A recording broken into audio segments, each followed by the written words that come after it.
بسم الله الرحمن الرحيم. தமிழ்நாட்டில் ஏராளமான கட்சி சங்கம் மன்றம் கழகம் ஏராளமாக இருக்குது. அந்த ஏராளமான சங்கங்கள் கழகங்கள் மன்றங்கள் இருந்து அவங்க ஆளாளுக்கு ஒரு கொள்கை எடுத்து ஆளாளுக்கு ஒரு பிரச்சனை எடுத்து அதை மையப்படுத்தி தன்னோட கட்சியை வளர்க்கக்கூடிய ஒரு பழக்கம் இருக்குது. அதே மாதிரி பார்த்தீங்கன்னா ஜமாத்துல் உலமா, தமிழ்நாடு ஜமாத்துல் உலமான்னு சொல்லி ஒரு சபை இருக்குது. அதாவது தமிழ்நாட்டில் உள்ள உலமாக்கள் எல்லாம் ஒன்று சேர்ந்து ஒரு சபையை வச்சுருக்கிறாங்க. இந்த சபை நீண்ட காலமாக இருக்குது, ஏறக்குறைய 50 ஆண்டுகளுக்கு மேலே இருக்குது.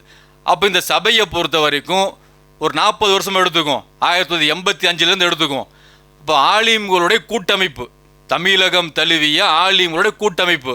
அப்போ இந்த கூட்டமைப்பு எப்படி இருக்குது, எப்படி செயல்படுது அப்படின்னு தொலாவி பார்த்தீங்கன்னா, இந்த கூட்டமைப்புனால முஸ்லீம்களுக்கு என்ன பிரயோஜனம்? இப்போ தமுமுக இருக்குது, தௌஹீத் ஜமாத், நம்ம கருத்து வேறுபாடுகள் இருந்தாலும் ஒரு சில விஷயங்கள் செஞ்சுருக்கிறாங்க, நன்மையான காரியங்கள். ஆனால் இந்த ஜமாத்துல் உலமா, மாநில ஜமாத்துல் உலமா, தமிழ்நாடு மாநில ஜமாத்துல் உலமாவை சொல்கிறேன், நான் மண்டல ஜமாத்துல் உலமாவை சொல்லலை.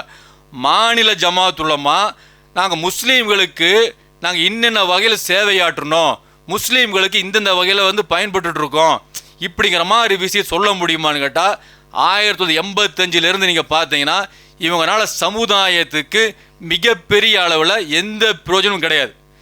இவங்களால் என்ன பிரயோஜனம்? மீலாது விழா நடத்துவாங்க. மீலாது விழாவில் இந்த மாநில ஜமாத்துல் உலமா தலைவர் கூப்பிடுவாங்க. ஈரோட்டுக்கு வராரா, திருப்பூருக்கு வராரா, தஞ்சாவூருக்கு வராரா, திருச்சிக்கு வர பேசிட்டு போவாங்க. இந்த பேசிட்டு போகிறது மட்டும்தான் அவங்களோட வேலை. சமுதாயத்துக்காக தங்களை எப்படி அடையாளப்படுத்தி இருக்கிறான்னு கேட்டிங்கன்னா, சாதாரண மக்களுக்கு தமிழ்நாடு ஜமாத்துல் உலமாவுடைய தலைவர் யாருனாலும் தெரியாது. தொழிலாளிகளை 10% பேர் 5% பேர் தான் இருக்கிறோம். இந்த தொழிலாளிகள்லேயே எல்லாத்துக்கும் ஜமாத்துல் உலமாவுடைய தலைவர் யாருன்னா தெரியுமானா தெரியாது. அந்த அளவுக்கு தான் முஸ்லீம்களுக்கு இவங்களுக்கு தொடர்பு. அப்போ தொழுகை இல்லாத, நோன்பு இல்லாத, இஸ்லாத்தின் பக்கம் நாட்டம் இல்லாத, விருப்பம் இல்லாத மக்கள் நிறைய பேர் முஸ்லீம்கள் இருக்கிறாங்க. அவங்களுக்கு ஜமாத்துல் உலமானா என்னன்னு தெரியாது, தலைவர்னா யாருன்னு தெரியாது, செயலாளர்னா தெரியாது, பொருளாளர்னு தெரியாது. அப்போ இவங்க இந்த பொறுப்பை வச்சுட்டு என்ன பண்ணிட்டு இருக்கிறாங்க? ஒரு பிரயோஜனம் இல்லை சமுதாயத்தில். இப்போ தான் சமூகத்தில் இப்போ இவங்க போராட்டம் பண்ணுறாங்க. எதுக்கு? இந்த வக்ஃபு சட்ட திருத்தத்துக்கு எல்லா இடத்துலையும் தமிழ்நாடு ஜமாத்துல் உலமா சார்பாக கடந்த ஞாயிற்றுக்கிழமை பார்த்தீங்கன்னா 13ஆம் தேதி ஞாயிற்றுக்கிழமை பார்த்தீங்கன்னா எல்லா இடத்துலையுமே தமிழ்நாடு ஃபுல்லாக.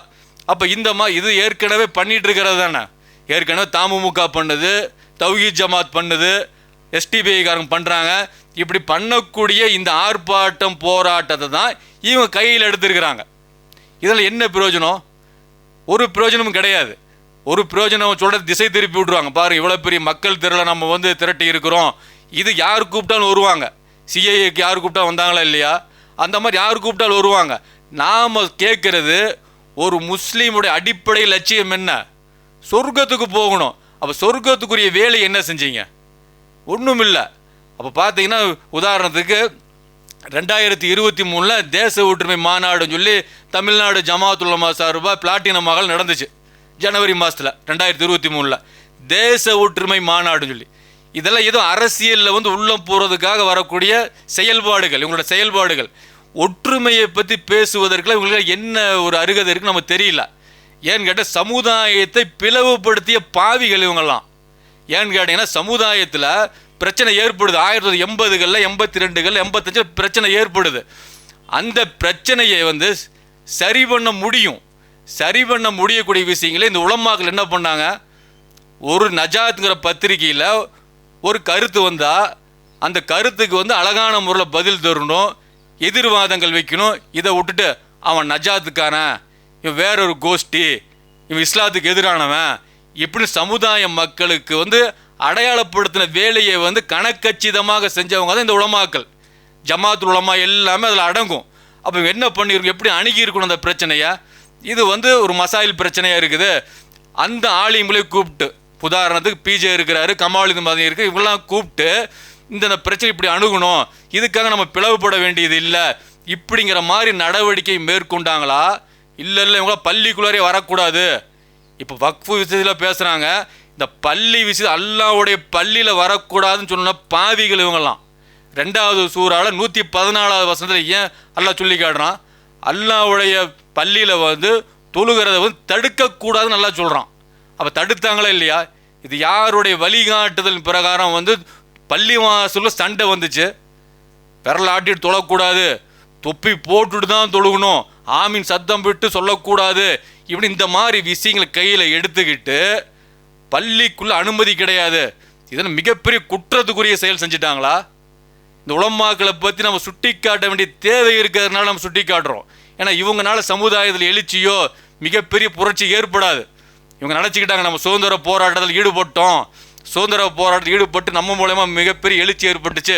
அதெல்லாம் கடந்த கால வரலாறு, இங்கெல்லாம் அது நடக்காது. ஏன்னு கேட்டால் அது வேற விஷயம், அது சப்ஜெக்டே வேற. இன்னைக்கு நீங்கள் பண்ணுற விஷயம் வேற.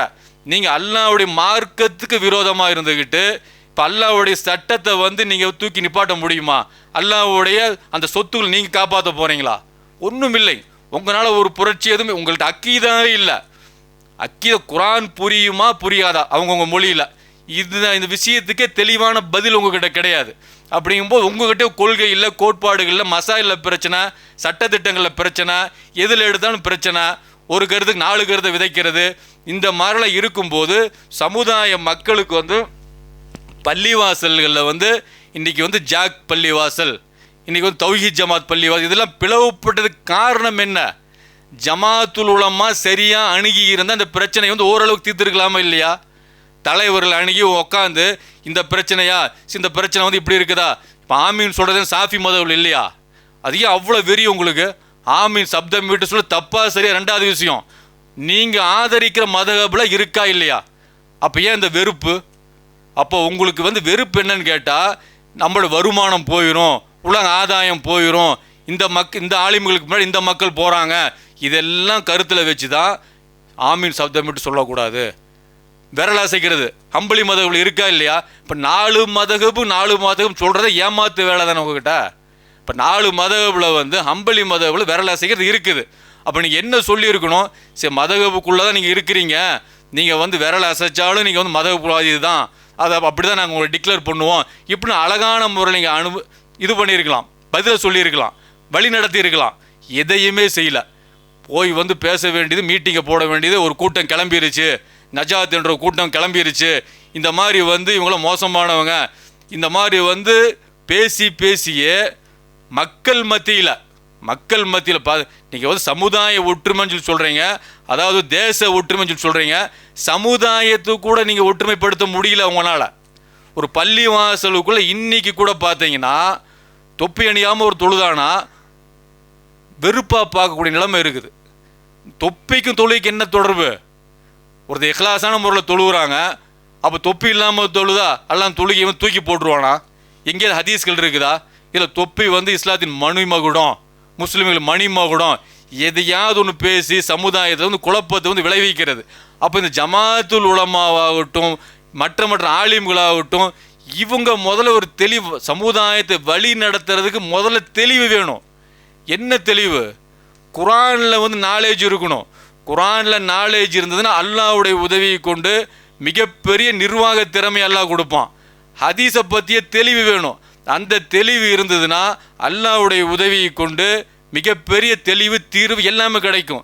சமுதாயத்தை வழி நடத்தக்கூடிய எல்லா அம்சங்களும் எல்லாம் கற்றுக் கொடுப்பான். இதை விட்டுட்டு தாமுக ஒரு வழியில் போதா அதே ஆர்ப்பாட்டம் நாம் கையில் எடுப்போம், தௌஹீத் ஜமாத் ஒரு ஆர்ப்பாட்டத்துக்கு அதுக்கு நாம் போவோம். அப்போ இப்படி போகும்போது நாளைக்கு தௌஹீத் ஜமாத் நடத்தும் போது இதே விஷயத்துக்கு, அதாவது வந்து வக்ஃபு சட்ட திருத்த மசோதாவை கண்டித்து தௌஹீத் ஜமாத் நடத்தும் போது இந்த ஜமாத்துலமா, தமிழ்நாடு ஜமாத்துலமா வந்து ஆட்கள் அனுப்புமா, போங்கப்பா இதை கரெக்டாக சொல்கிறாங்க போங்கப்பா அப்படின்னு சொல்லி சொல்ல மாட்டாங்களே. அப்போ என்னென்னா எல்லாம் வேறுபடுத்தி கொண்டு, அதாவது வந்து எந்த விஷயம் ஒன்றுபட முடியுமோ அந்த விஷயத்தில் கூட ஒன்றுபட தயாராக இல்லை. தமிழ்நாடு ஜமாத் உலமாவாகட்டும், மண்டல ஜமாத் உலமாவாகட்டும், இவங்க நிலைப்பாடுகள்லாம் பார்த்தீங்கன்னா சமுதாயத்துக்கு வந்து மிகப்பெரிய அளவில் வந்து எந்த வித பிரயோஜனமும் கிடையாது. அப்போ வந்து சமுதாய மக்கள் வந்து அவங்க குரானை எடுத்து படித்து இவங்களுக்கு சொல்லணும். ஆலிம் உலமாக்குன்னு சொல்லக்கூடிய மக்களுக்கு வந்து குரானில் இப்படி இருக்குது, ஹதீஸில் இப்படி இருக்குது, புரியுது, நல்லாவே புரியுதுங்க அஜர்த்துன்னு சொல்லும் போது தான் அவங்க வந்து இல்லை சாதாரண மக்கள் கூட புரியுது, அவங்கள பேச வராங்க.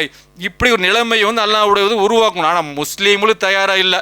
ஆலிம்கள் வந்து நம்ம எவ்வளோ தான் சொன்னாலும் அவங்க பின்னாடி போகக்கூடிய நிலைமை தான் இருக்குது. அப்போ இந்த விஷயத்தை பொறுத்து இந்த ஜமாத்துலமா தன்னை மாற்றிக்காம சும்மா இந்த மாதிரி விஷயம் ஈடுபடுறதுனால பெரிய வெற்றியெல்லாம் ஒன்றும் கிடைக்க போகிறதில்ல. இது வரக்கூடிய காலகட்டத்தில் இன்ஷால்லாம் தெளிவாக தெரிய வரும். என்னோட இந்த ஆர்ப்பாட்டம் பண்ண உடனே எல்லாம் பயந்து அதெல்லாம் நடக்க போகிறதுல ஒன்றும் கிடையாது. நாம் அல்லாஹ் சொன்ன முறைப்படி இருக்கிறோமா ஏன்னு கேட்டிங்கன்னா, உமர்ல சொல்கிறாங்க, ஒரு ஆலிமுடைய சருகுதல் இஸ்லாத்தை தரமட்டமாக்கணும் அப்படிங்கிறாங்க. இஸ்லாத்தை இடிக்கக்கூடிய செயல் அப்படிங்கிறாங்க. ஒரு ஆலிம் தப்பான வழிக்கு போனார்னா இஸ்லாத்தை இடிக்கக்கூடிய அம்சம் சொல்லி உமர்ல சொல்கிறாங்க.